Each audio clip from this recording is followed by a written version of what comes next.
अरे यार खुद भी देखो कैसे हालात चल रहे हैं हम लोगों के कि गज़ा में मैंने एक वीडियो देखा। यार वहाँ एक वीडियो क्या देखा ही नहीं जाता, सही मैं तो देख ही नहीं पाता। मैं अपनी बात बताऊं, सामने आ जाता तो बस हालत क्या होती है हमारी आपकी सबकी कि मकान की छत नहीं, मलबा है, और फिर बच्चे को ले गए उठा करके एक जगह। अब बताओ वहां पे ऑपरेशन थिएटर तक नहीं रहे, लाइट तक नहीं है, जिस कौम के पास पीने को पानी तक नहीं बचा, आप अंदाजा लगाइए। मगर भाई मैंने ऐसा ईमान नहीं देखा किसी के अंदर। अब तो बोलो ना यार, सुभान अल्लाह। सुभान अल्लाह सुभान अल्लाह। एक जुमला बोल दो, इजाजत दो तो।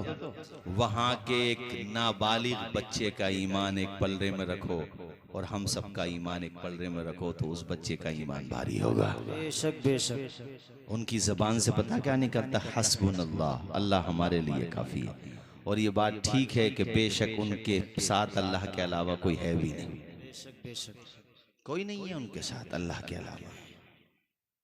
उसको ले गए बच्चे को। अब बताओ, टॉर्च जला के ऑपरेशन कर रहे हैं और डॉक्टर के हाथ कप कपा रहे हैं, टांग फटी पड़ी है, बच्चा यतीम हो गया, माँ नहीं, घर नहीं है। भाई माँ भी होती तो कम से कम आंचल में तो छिपाती अपने बेटे को। खुदा की कसम, बच्चे को जब तकलीफ हुई तो उस बच्चे ने शिकवा नहीं किया, रोया नहीं वो बच्चा।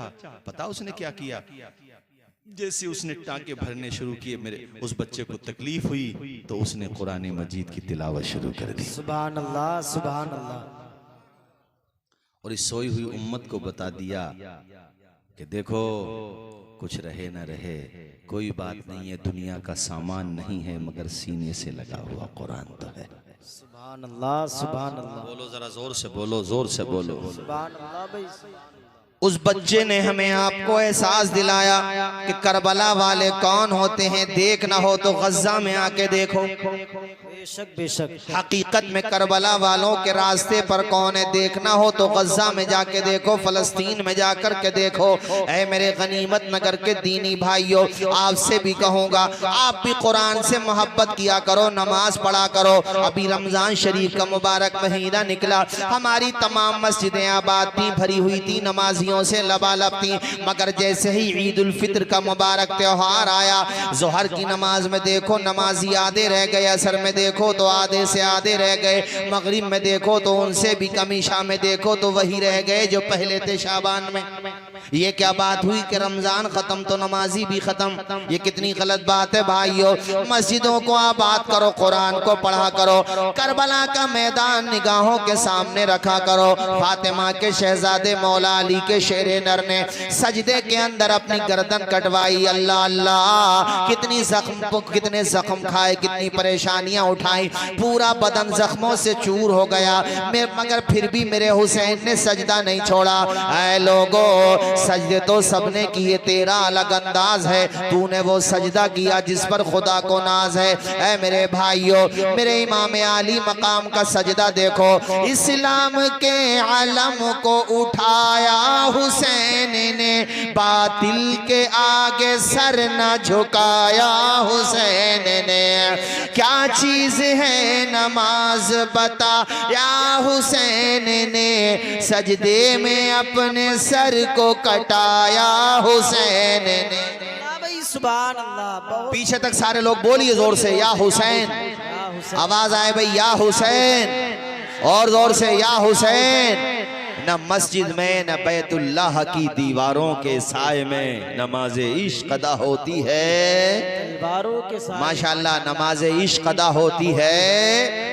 इस्लाम के आलम को उठाया हुसैन ने, बातिल के आगे सर न झुकाया हुसैन ने। क्या चीज है नमाज बताया हुसैन ने, सजदे में अपने सर को कटाया हुसैन ने। ये दश्ते करबला से अभी आती है सदा। पढ़ो झूम के, हय्या अला सलाती, अल्लाह खुश रखे भाई, आप सबको खुश रखे। झूम के पढ़ो, हय्या अला सलाती हय्या अला सलाती। हजरत बिलाल ने काबे से जब सदा हय्या अला सलाती हय्या अला सला।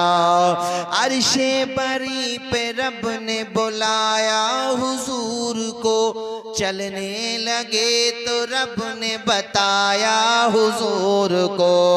उम्मत से अर्शे बरी पे रब ने बुलाया हुजूर को, अपनी रजा का जाम पिलाया हुजूर को। चलने लगे तो रब ने बताया हुजूर को। उम्मत से जाके कहना यही तोहफा है मिला। हय्या अला सलाती, हय्या अला सलाह, बुलंद आवाज से हय्या अला सलाती। देखो सदा सुन के हवा भी झूमने लगी। कितनी मीठी मीठी हवा चल रही है। एसी भी फेल है इसके सामने। बेशक बेशक। ये कुदरती हवा है। हाँ, और देखो हम लोग अगर वाकई सही माना में सही रास्ते पर आ जाए ना दीन के, तो इंशाल्लाह जमाना सलाम करेगा। बेशक बेशक। जब हम ही बुरे हो गए, नशेड़ी हमारे यहाँ होने लगे। मैं तो गांवों में जलसों में जाता हूँ, मुझे कमेटी वाले बताते हैं हज़रत नशे के बारे में बोल देते हैं। मैं सुनकर ताज्जुब करता हूँ, यार अब से 10 साल पहले 8-9 साल पहले कोई नहीं कहता था नशे के बारे में बोलो। लेकिन इसका मतलब ये कि विलेजेस में, गांवों में, टाउन एरियाज में भी बीमारी फैल गई कि लड़के नशा कर रहे हैं। बताइए, जो कौम तलवारों की झनकार में सजदा करने आई थी वो नशा करके नालियों में पड़ी हुई है। बिल्कुल सही कहा, नाली में पड़े हुए, वो नालियों में गदोल रहे हैं और उसी नाली को, पानी को वो नैनीताल का झरना समझे बैठा वाला आदमी। वो सही कहा। अब डॉग भी आता वहां पे, चलो वो लफ्ज मत बोलो जो इन्होंने बोला, थोड़ा मुहज्जब बोलो हैं। और वो क्या कुछ नहीं करता है। बताओ कहां पहुंच गए शैतानियत में, माज अल्लाह, तौबा तौबा। हैरत होती है। और ये नौजवान लड़के भैया जब से मोबाइल चला पूछो मत, इसका इस्तेमाल सही करो तो बहुत काम की चीज भी मोबाइल। और वरना जैसे रात में हम यहाँ से वापस जाएंगे, चलो बस्तियों का नाम न लो, किसी भी बस्ती से गुजरे, गांव के बाहर कब्रिस्तान की बाउंड्री है, पूरे गांव के लोग सो रहे होंगे, 2-4 मजनूस बाउंड्री पे जरूर मिलेंगे, कान पे मोबाइल लगा हुआ होगा। स्कूल की बाउंड्री है, 2-4 मजनू जरूर मिलेंगे। तालाब की बाउंड्री पे बैठे बैठे कई तो तालाब में गिर गए। काम क्या है, मोबाइल कान पे। अबे भैया तेरा रात में कौन सा काम चल रहा है? अभी ऐसे बात करेगा रात में 3-4 बजे, मोबाइल नहीं हटाएगा, जैसे अनिल अंबानी ने पावर प्लांट का ठेका आज जनाब को दे रखा। क्या तेरा कौन सा काम है? रात में पूरे गांव के लोग सो रहे हैं, तू क्या कर रहा है? तो हमें किसी बताने वाले ने एक दफा बताया कि जिधर देखो उधर ही इश्क के बीमार बैठे हैं, हजारों मर गए, सैकड़ों तैयार बैठे। ये बीमारी और लग गई। अब रिश्ता ढूंढे पड़े तो वो पहले से निपटा पड़ा। माँ बाप की नाक कटवा दी। जहां माँ बाप शादी करें बेशक अपना मशवरा दो, मगर शादियां वही कामयाब रहती हैं जिसमें माँ बाप की मंशा शामिल होती है, जिसमें माँ बाप की रजा शामिल होगी, वही शादियां कामयाब होती हैं। और जिस तरीके से आजकल शादियां ये सुनने में आ रही हैं, तौबा तौबा, इसका रिजल्ट अच्छा नहीं आता है। और मुझे जुमले कहते हुए शर्म आती है, हमारी कौम की बाज बेटियां तो माज़अल्लाह मुर्तद्दा हो गई, इर्तिदाद की राह पे चली गई, माज़अल्लाह गैरों के साथ फरार हो गई। उसकी एक वजह ये शादियों का महंगा होना भी है। और तुम भी अपनी बच्चियों पे नजर रखो, वो पढ़ने जाती हैं, वक्त पे क्यों नहीं आती? और शादी से पहले उनके हाथ में मोबाइल जाना ये अक्लमंदी की बात नहीं है। बच्चियों की हिफाजत की जाती है। बच्चियों को बिल्कुल, मैं क्या बताऊं, शर्म आती है। वीडियो देखता हूं मैं तो कुछ देर दिमागी काम नहीं करता, कैसे हालात हैं। और मैं कौम की बेटियों से कहता हूँ मेरी बेटियों तुम कनीजाने फातिमा जहरा बनो हैं। और फिर रिजल्ट आखिर में क्या आता है इनके, किसी की लाश कहीं पड़ी हुई है, क्या होता है वो सब जानते हो, मुझे कहने की जरूरत थोड़ी है। ना खुदा ही मिला ना विसाले सनम, ना इधर की रही ना उधर की रही। ऐ मेरी बेटियों और ऐ जवानों, तुम भी निकाह को आसान करो, अपने बाजुओं की कमाई पे भरोसा करो, सास ससुर की दौलत पे निगाह न डालो।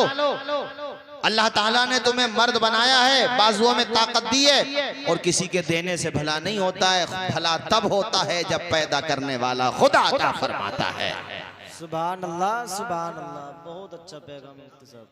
अरे कई माँ बाप उन पे अगर लड़के ही लड़के हैं तो वो तो बात करने तैयार नहीं है। जी जी मुफ्ती साहब किबला, अगर सिर्फ लड़के ही लड़के हैं ना, अरे तो उसे पूछो मत, ऐसे फट जाएगा जैसे। उनसे अगर कोई मशवरा करे भाई शादी कर लो, तो अभी हर साल टालने पे है कि अगले साल कुछ चीजें और निकल जाएंगी, कुछ चीजें और निकल जाएंगी, तो 2-3 साल के बाद ही करिए, फिर बिल्डोजर ही चलेगा, टेंशन मत ले। कब्र भी खुदवा लिए बुढ़े उससे, वैसे कुछ नहीं मिले, चाहे बाद में, चाहे बाद में पता ही चले कि मैं वाइफ के घर से बाहर हो। अरे यार किसी के कुछ देने से भला नहीं होता है। जुमला मैंने बोला ना, जब अल्लाह ताला अता फरमाता है तो तेरी झोली भर जाएगी इंशाअल्लाह। बेशक बेशक, जोर से बोल मेरे भाई, जोर से बोल, और जोर से। शराब और ये जुआ भी बहुत चल रहा है इस टाइम पे, ये IPL के बहाने से, ये ड्रीम 11 बोलते हैं, क्या बोलते हैं उसको, ये भी जुआ है। इन सब चीजों से बचो मेरे साथियों, पलट के प्यारे नबी की चौखट पे आ जाओ, इंशाअल्लाह इज्जत यहाँ भी पाओगे, इज्जत वहाँ भी पाओगे। बात निकलते निकलते यहाँ तक आ गई। मैं ये कह रहा था अपने बच्चों को पढ़ाओ, उन्हें दीन सिखाओ। देखो जब घरों के माहौल दीनी होते हैं, घरों में तालीम का नज़्म बना हुआ होता है, तालीम का निजाम बना हुआ होता है, तो सिर्फ बेटे ही ज़ेवर तालीम से आरास्ता नहीं होते हैं, बेटियां भी आरास्ता हो जाती हैं।